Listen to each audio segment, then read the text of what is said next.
அன்பார்ந்த பெரியோர்களே, தாய்மார்களே, மிக முக்கியமான தமிழகத்தினுடைய அரசியல் பயணத்தில் அண்ணா கொஞ்சம் அமைதியாக உட்காருங்கண்ணா. நன்றிங்கண்ணா. அண்ணா அமைதியாக உட்காருங்கண்ணா.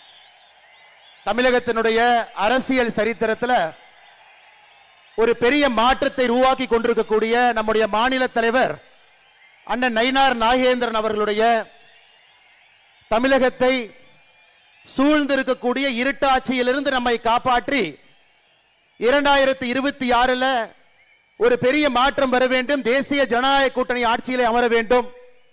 பாரத பிரதமர் நரேந்திர மோடி ஐயாவுடைய நல்லாட்சி எப்படி இந்தியா முழுவதும் இருக்கிறதோ அது தமிழகத்தில் இருக்க வேண்டும் என்கின்ற ஒரு பெரிய சிந்தனையோடு 54 இடத்துல, தமிழகத்தில் 54 இடத்துல இந்த யாத்திரையெல்லாம் முடித்து 13,000 பெட்டிஷனை மக்கள்கிட்ட வாங்கி லட்சக்கணக்கான மக்களை சந்திச்சு சமுதாய தலைவர்களிலிருந்து ஆரம்பித்து ஒரு நாள் முழுவதும் அந்த மாவட்டத்திலிருந்து எல்லா மக்களையும் சந்தித்து அவர்களுடைய நிறைகுறைகளை எல்லாம் கேட்டு மத்திய அரசு சம்பந்தப்பட்ட பெட்டிஷன் என்ன இருக்கோ அதையெல்லாம் மத்திய அரசிடம் சென்று கொடுத்துவிட்டு மாநில அரசினுடைய ஆட்சியை மாற்ற வேண்டும் என்கின்ற ஒற்றை பெட்டிஷனோடு இங்கே அமர்ந்திருக்கக்கூடிய நம்முடைய மாநில தலைவர் அண்ணன் நயினார் நாகேந்திரன் அவர்களே, என்னுடைய அன்பான வேண்டுகோள், நம்முடைய மாநில தலைவர் அவர்கள் ஒரு யாத்திரையை வெற்றிகரமாக முடித்துவிட்டு பெரிய சிரமப்பட்டு 54 இடத்துக்கு சென்றிருக்கின்றார். இது சாதாரண வேலை இல்லைங்க. காவல்துறை தடுத்திருக்கின்றார்கள். நயினார் அண்ணனுடைய யாத்திரை பாதியில, நம்முடைய மாநில தலைவருடைய யாத்திரை பாதியில புதிதாக மாநில அரசு அதுக்கு ஒரு ஸ்டாண்டர்ட் ஆபரேட்டிங் ப்ரொசீஜர் SOP கொண்டு வந்தாங்க. அந்த யாத்திரை சரியாக நடத்துவதற்கு கூட பல இடத்துல அனுமதி கொடுக்கல.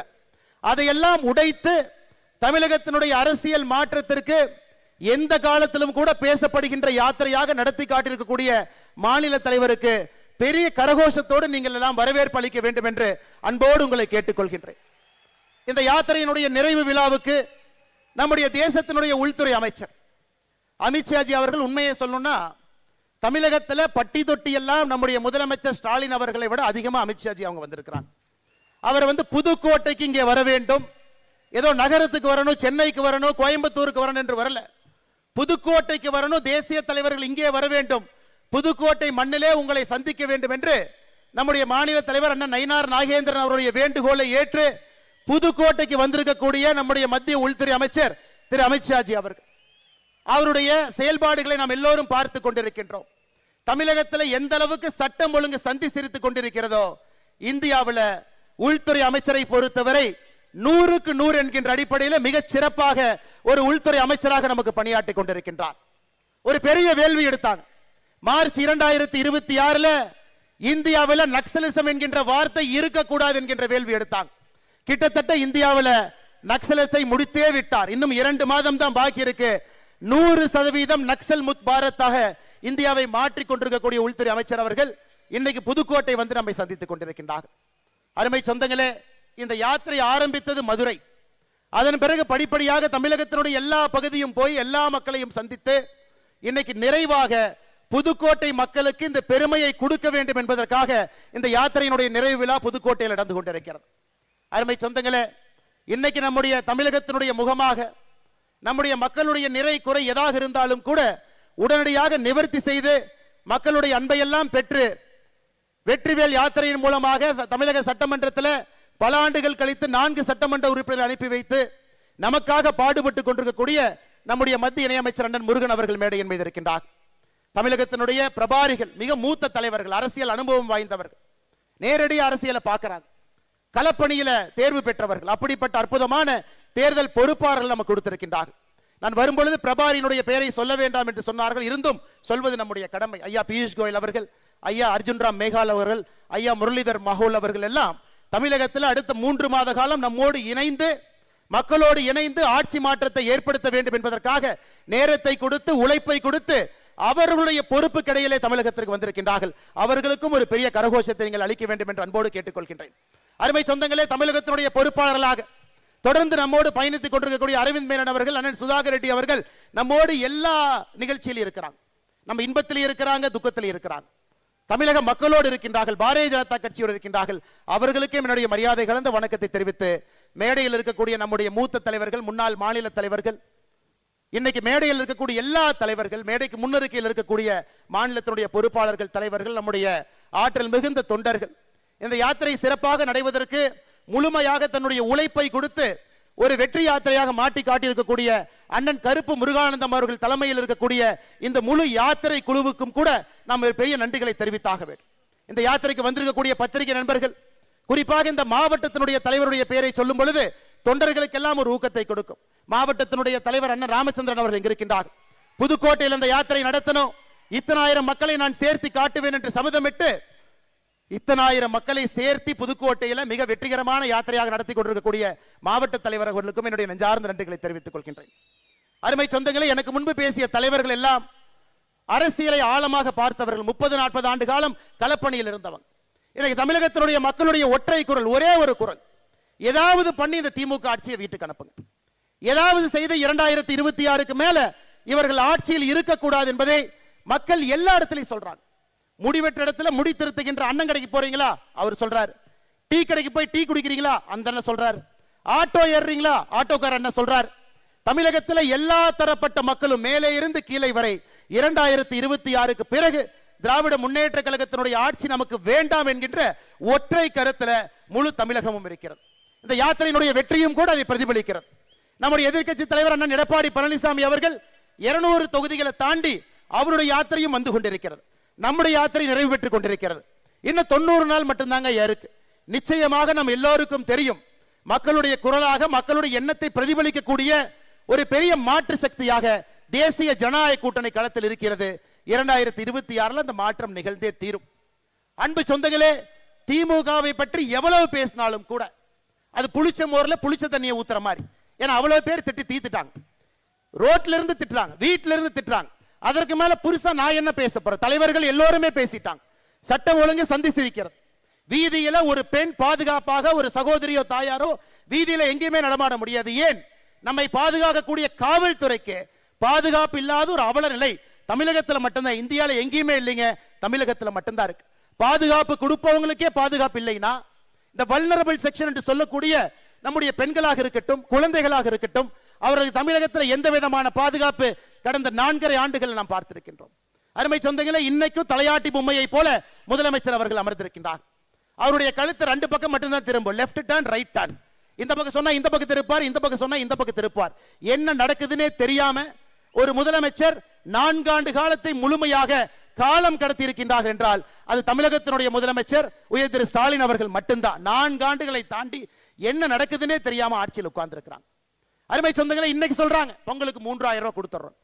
அவங்க பொங்கலுக்கு 3000 கொடுத்தோன்னே நாம் அப்படியே கியூ கட்டி நின்று அவருக்கு ஓட்டு போடுவோம் முதலமைச்சர் அவர்கள் அந்த ஏசி அறையில் நம்புறாங்க. அன்பு சொந்தங்களே, நம்முடைய திராவிட முன்னேற்ற கழகத்தினுடைய ஆட்சி வரும் பொழுது 2021 தமிழகத்தினுடைய ஒரு ரேஷன் கார்டின் மீது 2,04,000 ரூபாய் கடன் இருந்துச்சு. ஐயா, நான் திரும்பவும் சொல்றேங்க ஐயா, இதை குறிப்பாக நம்முடைய சகோதரிகள் தாய்மார்கள் கேட்டுக்கணும்.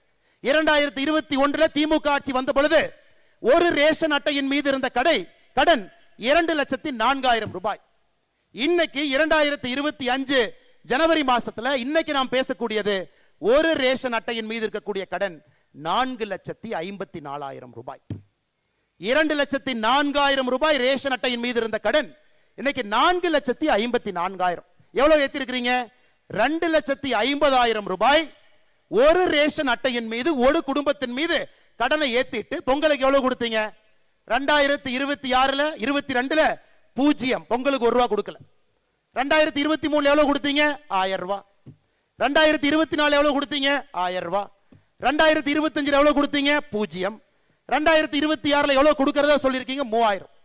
மொத்தமா 5000 ரூபாயை கொடுத்துட்டு 2.5 லட்சம் ரூபாய் எங்க தலைமையில கடன் வச்சீங்கல்லங்க ஐயா. அதனால தாங்க ஐயா திமுக நீங்க கில்லாடி. வெறும் 5000 ரூபாயை பொங்கல் என்று சொல்லிவிட்டு கொடுத்து விட்டு 2,50,000 ரூபாய் கடனை ஏற்றி வைத்திருக்கின்றீர்கள். இந்த கடனை திமுக முதலமைச்சர் கட்ட போறது இல்லைங்க ஐயா. நம்முடைய குழந்தைகள் உழைத்து கடனை கட்டணும். நம்முடைய பேர குழந்தைகள் வரை கடனை கட்டணும். 9,74,000 கோடி கடன். இந்திய சரித்திரத்தில் எந்த ஒரு மாநிலத்திலும் கூட இவ்வளவு கடன் யாரும் சரித்திரத்தில் பெற்றது கிடையாது. ஆட்சிக்கு வந்த பிறகு 5 லட்சம் கோடி ரூபாய் கடன் 4.5 ஆண்டுகள் வாங்கி இருக்கிறாங்க. என்ன பிரமாதம்! கடனை வாங்கி ஆட்சி நடத்திவிட்டு அந்த கடனிலையும் 60% வட்டியை கட்டுவதற்காக பயன்படுத்திவிட்டு என்ன தம்பட்டம் அடித்துக் கொண்டிருக்கின்றார். எனக்கு முன்பு பேசிய தலைவர்கள் பேசினாங்க. நேத்து நம்முடைய அரசு அதிகாரிகளுக்கு ஒரு புதிய விதமான ஓய்வூதிய திட்டத்தை கொடுத்திருக்கிறாங்க. திமுகவினுடைய தேர்தல் வாக்குறுதி என்னங்க சொன்னாங்க? நாங்க ஆட்சிக்கு வந்தா பழைய ஓய்வூதிய திட்டத்தை கொடுத்து விடுவோம். நேத்துல திமுக காரன் தம்பட்டம் அடிக்கிறான், 60 லட்சம் பேர் பயன்பட போறாங்க, எங்களுக்கு 60 லட்சம் ஓட்டு வரப்போகுது. அருமை அரசு பணியில் இருக்கக்கூடிய சொந்தங்களே, நல்லா நீங்க புரிஞ்சுக்கணும். பழைய ஓய்வூதிய திட்டத்திற்கு முதலமைச்சர் அவர்கள் உங்களை கொண்டு போயிருந்தா உங்களுடைய அடிப்படை ஊதியத்திலிருந்து, பேசிக் பேலிருந்து ₹1 கூட அவர் எடுத்திருக்க கூடாது. அடிப்படை ஊதியத்தில் 10% எடுத்து உங்களுக்கு நான் பழைய ஓய்வூதியம் மாதிரி 50% அடிப்படை நான் கொடுக்கிறேன்னா அது எந்த விதத்தில் நியாயங்க? அருமை அரசு ஊழியர்களை நன்றாக நீங்கள் புரிந்து கொள்ள வேண்டும். ஓட்ட பஸ்ல தான் இன்னைக்கு டிரைவர் கண்டக்டர் ஓட்டுறாங்க. எந்த நேரத்தில் பஸ்னுடைய எந்த டயர் கழண்டு போகும் யாருக்கு தெரியாது. அரசு பள்ளியிலே பணி செய்யக்கூடிய ஆசிரியர்கள் பிஞ்சு போன கூரையில பணி செய்யறாங்க.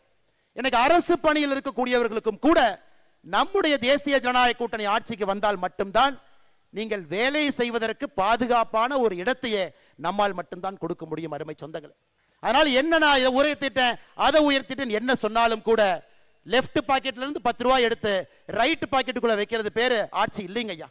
இந்த பாக்கெட்ல எடுத்து கீழ் பாக்கெட்ல வைக்கிறது மீது ஆட்சி கிடையாது. அருமை சொந்தங்களை, இதெல்லாம் நம்ம பேசணும்.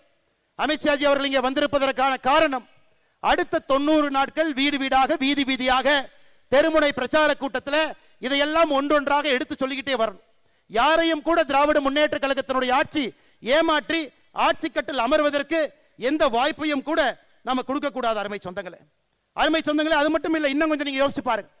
505 தேர்தல் வாக்குறுதி 2021 கொடுக்கப்பட்டது. 505 தேர்தல் வாக்குறுதி.